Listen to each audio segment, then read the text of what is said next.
knowledge makes you great.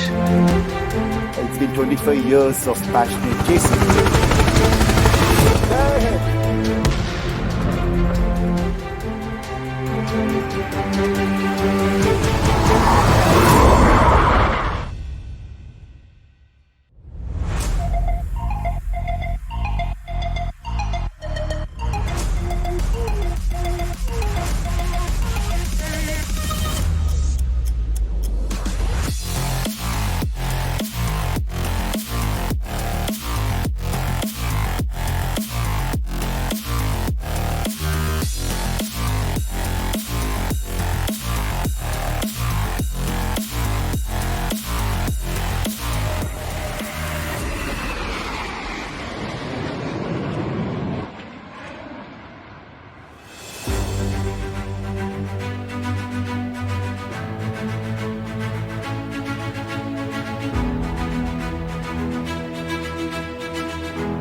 Namaste everyone. This is Anand Krishnan here along with Dr. Kota Harinarayana. We are now into the third week of Hamara Tejas series. All of you know how popular this series has already become. Response has been fabulous. That's not because of our program, because of Tejas, the aircraft itself. It's so much following across the globe among Indians. Now in this episode, we have decided to speak about coming together of various agencies to build a fighter for India. So remember what I asked Dr. Kota in the last episode.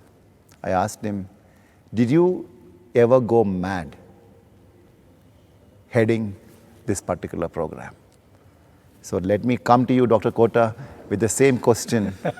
And I hope you have seen all those bundle of mails what we send across to your home, and especially from youngsters who have written to us. Yeah. It's quite. I think this reminds me of the Kalam days when he used to go through the mails and letters when he was the president, when he was ex-president. Yeah, you are. There is no comparison because that was raining letters and mails all through. But I think we have the purpose of Hamara Tejas, to touch youngsters, to inspire them, perhaps to guide them. That subtle direction. I think this is a crucial and a very important question you have asked, because success in bringing people, organizations, and bring them together towards a common goal, the biggest challenge. And certainly when we started the program, when I joined the organization, in fact within ADA itself, where I joined, there were only 2 people there. Okay. And of course today it is a major organization. But what I realized was that this aircraft needs best of technologies available anywhere in the world. Only then the kind of performance that the Indian Air Force is asking could be achieved. Okay. And none of the organizations, big or small, had the capability to do it on their own. But if we put them together, if they can work together as a single team, there is a hope. In fact, when I took over, people told me there is a 99.9% chance of failing. Okay, they left 0.01%. Okay, but I said you have given 0.01%, we will slowly remove that point and make it 0 will come on this side. That was what I was in my mind. So I then talked to my friends, colleagues in HAL, talk to people in DRDO laboratories, talk to people in National Aerospace Laboratories, and also talk to people, quite a few people in the academic institution, and more important, my experience of working with small and medium scale industries in India, and I have seen extraordinary talent in them. If there is a clear focus and we define the problem, I found they will be able to solve that.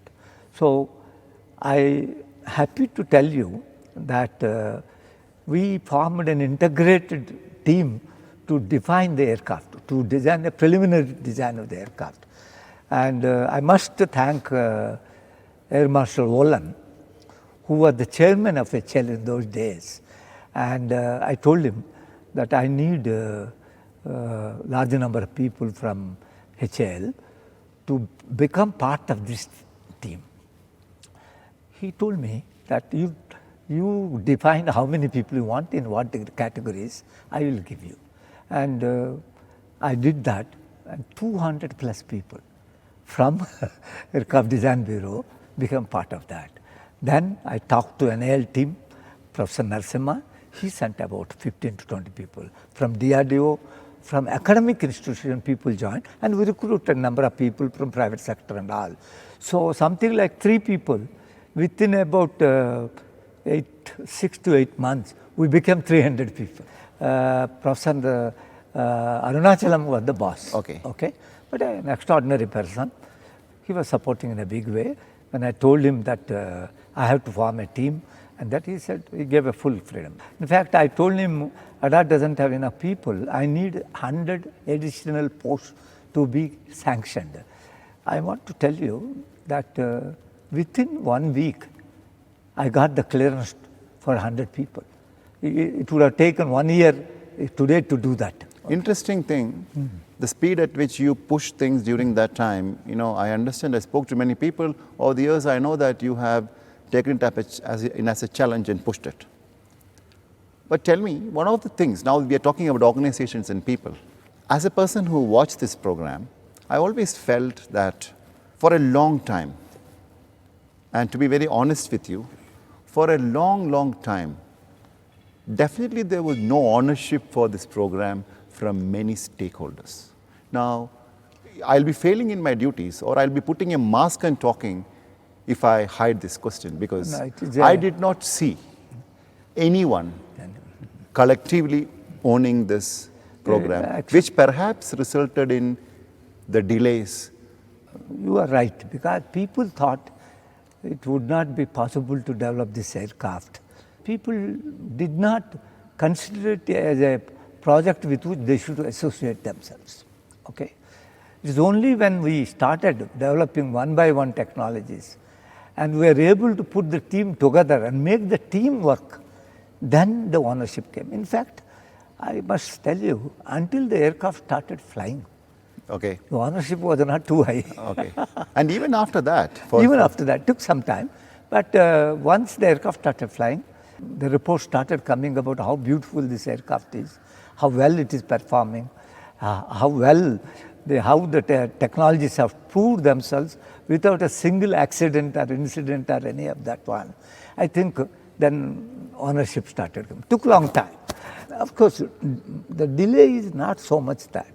Initially people thought in 83 there was some 500 crores given there. And people thought 500 crores is sufficient to make a fighter aircraft. Okay. It's not possible. People, see, in India, people never had an experience of developing an aircraft of this class.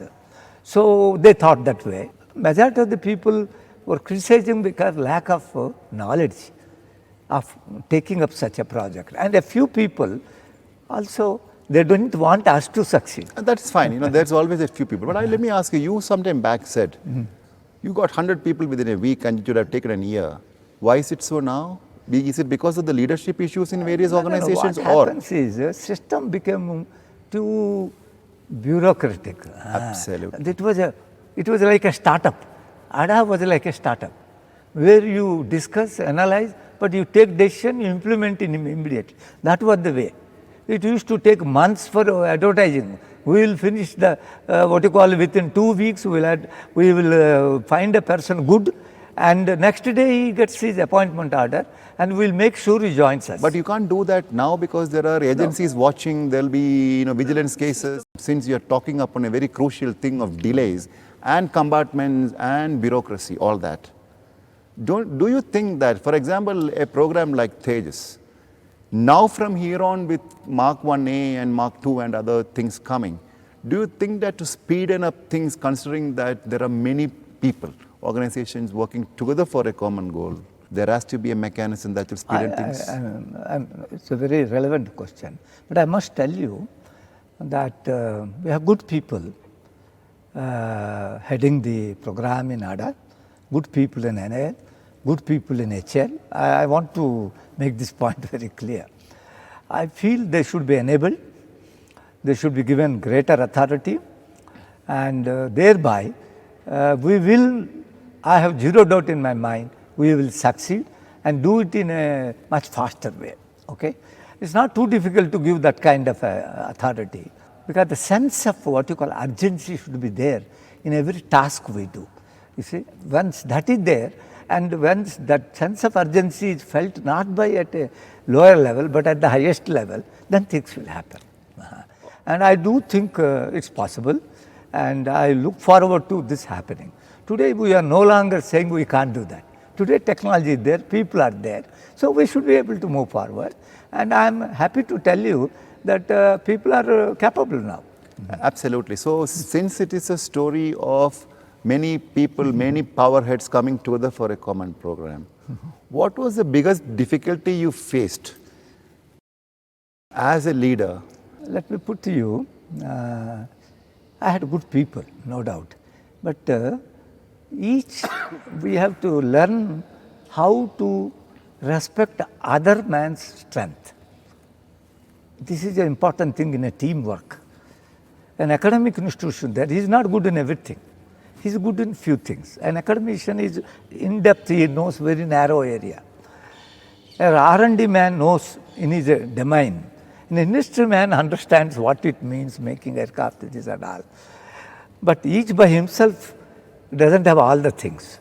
Actually, that realization came when they started working together. Okay. Then they started respecting each other. My job was to bring them together, to make them understand, and understand their strengths and weaknesses, and combine their strength to make it into a massive strength which can tackle this aircraft program. And I thought that was the biggest achievement in my opinion. The spin-off is technology development and aircraft.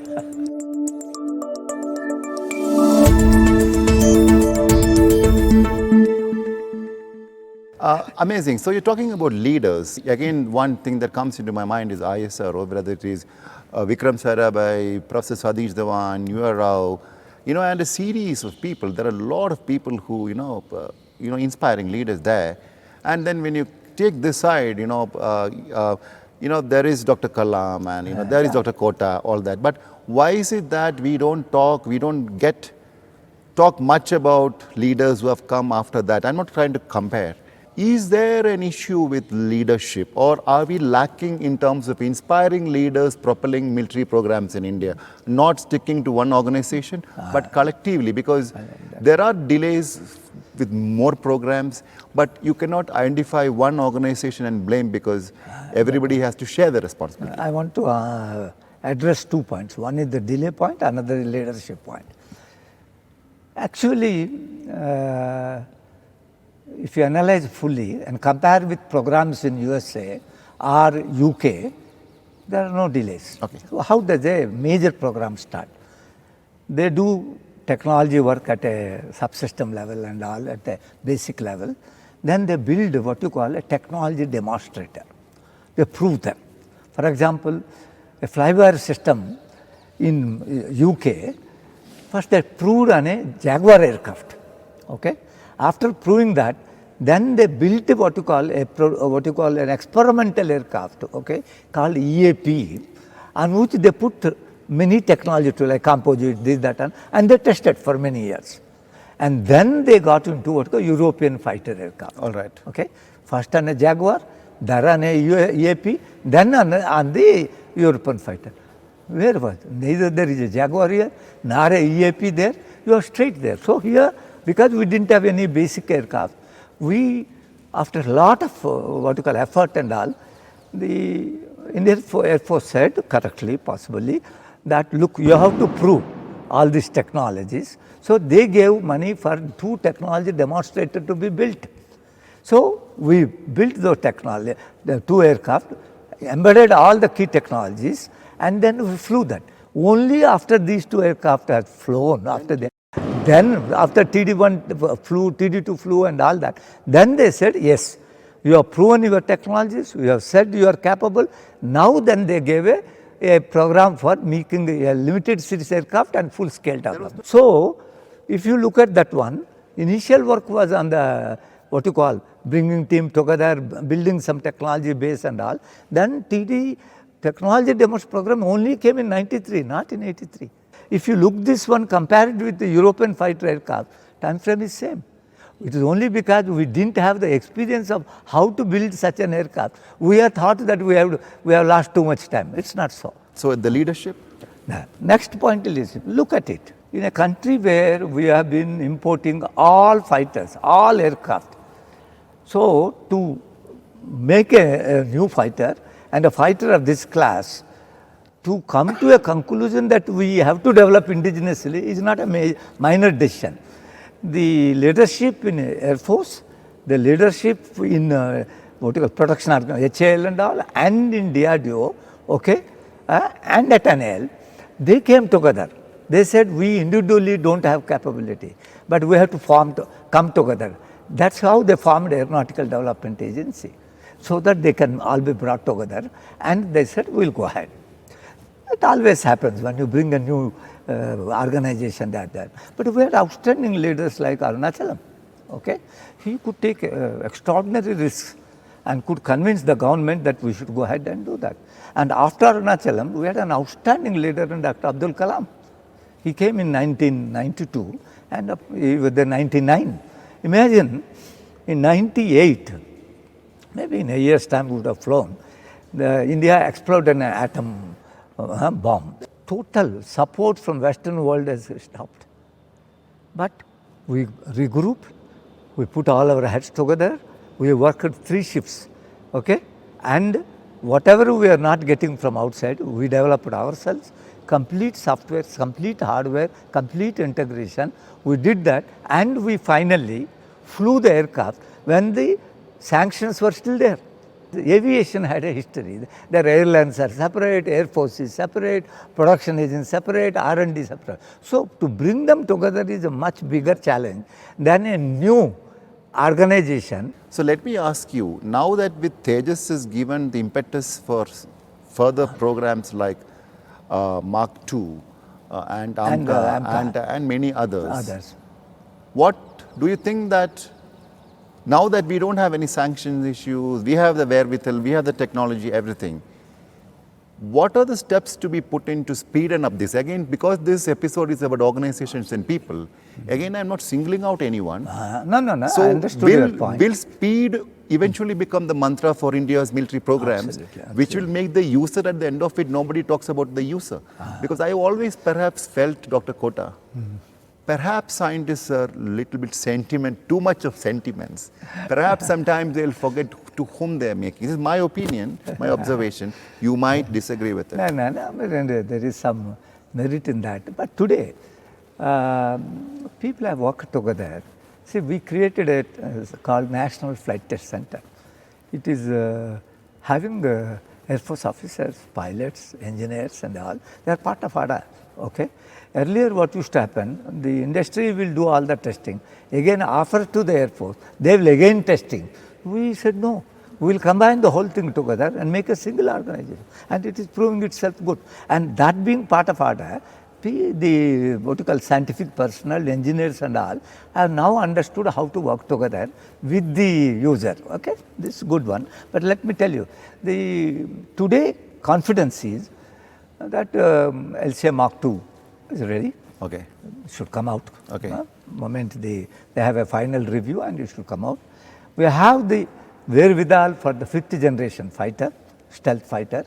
Also, I want to tell you, a good technology demonstrator for a 6th generation unmanned combat aircraft also we can develop. In fact, we are maybe one of the very few countries we have that kind of end-to-end capability. Okay. Now, my point is, we must now see that the funds are provided, people are provided, and go-aheads are given a little faster so that the team can achieve results in a fraction of a time. Okay. I am happy the present leadership is good in all these places. I am reasonably confident it will happen. All right. And you will see a country which is different. I want to make one more statement. When the LCA Mark II and the 5th generation fighter AMCA comes, the Indian Air Force has a plan to replace all its aircraft except Su-30 with LCA and LCA variants. Okay. Which is a wonderful thing. For the first time in the history, almost all the fighters, okay, and the 5th generation fighter will replace the Su-30. LCA Mark 1 and Mark 2, Mark 1 is replacing MiG-21, Mark 2 will be replacing MiG-29, Mirage 2000, Jaguar. And the 5th generation AMCA will replace the Su-30. That means you are able to see in the next decade and a half, the whole Indian Air Force will be manned, all fighters will be indigenous. Very, very interesting answer. My intention was just to get some interesting replies. This is just to tell the story to inspire youngsters. We have to end the 3rd episode here, and perhaps the next one, since we are not going in any order, since we are not going like beginning of Tejas to the thing, we are just shuffling, reshuffling, picking, whatever comes in your mind. I wanted to now in the 4th episode, focus on you. How did you fall in love with Tejas? What were you doing before that? Yeah. What were you dreaming at the banks of Ganges in Varanasi? Yeah. How did you, all those things in detail, Yeah. and then your initial date with Tejas, all that. So thank you so much, Dr. Kota. I think, you have been pushing me enough. Last 3 weeks, 2 weeks has been, almost 3 weeks, this is the 3rd week, has been fabulous. Most of us are, sleeping, eating and dreaming Hamara Tejas. That was it, and now let us meet the youngster, and this time we have Sahib Suhail, a vibrant engineer from Shahjahanpur in Uttar Pradesh, who will now encounter Dr. Kota Harinarayana.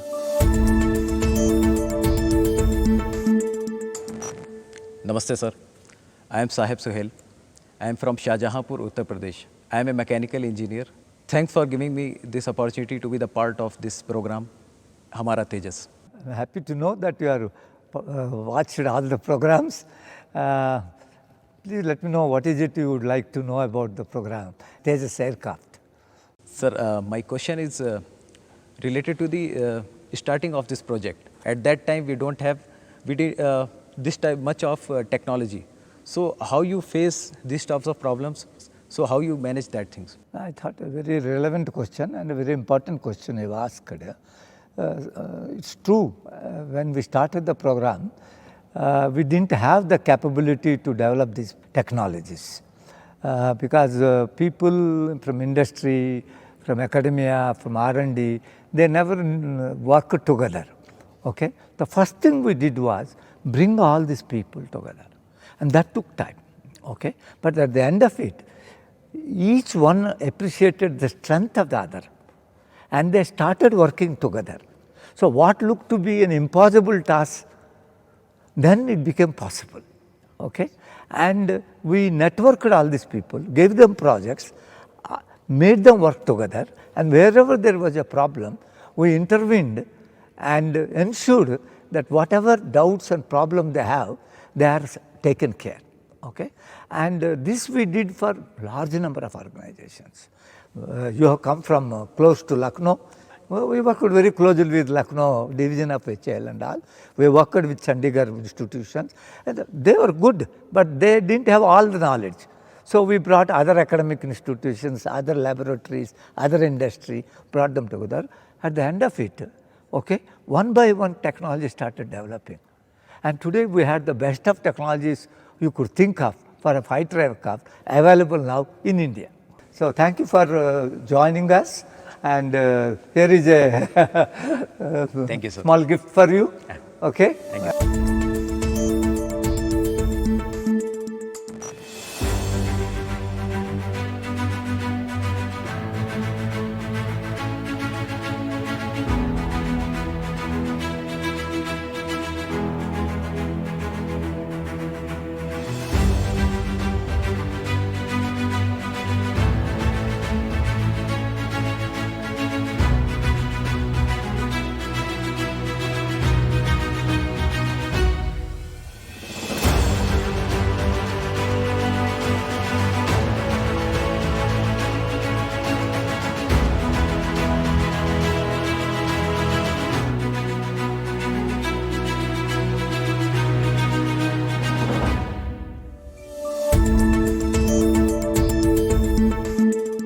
So the update is that the first trainer, SPT-01, some work is already happening at the LCA division, and the SPT-02, the second trainer, work is pacing ahead at the Plant 2 of HAL, inaugurated by the Defence Minister during Aero India, and that work is being spearheaded by the Line 2, that is the aircraft division. So that's very, very interesting because the trainers will now start rolling out, and I am very fascinated. I'm eagerly waiting to see the Tejas trainers. Keep watching Hamara Tejas. You have already owned this program, and it has become a huge, huge hit among youngsters, and there is a lot of pressure on us. I'm sure we are trying to get you everything in the coming weeks ahead. Do write to us. We are responding to all your queries. Stay safe, stay inspired. As always, Tiranga pinned to your heart. Thank you. Jai Hind.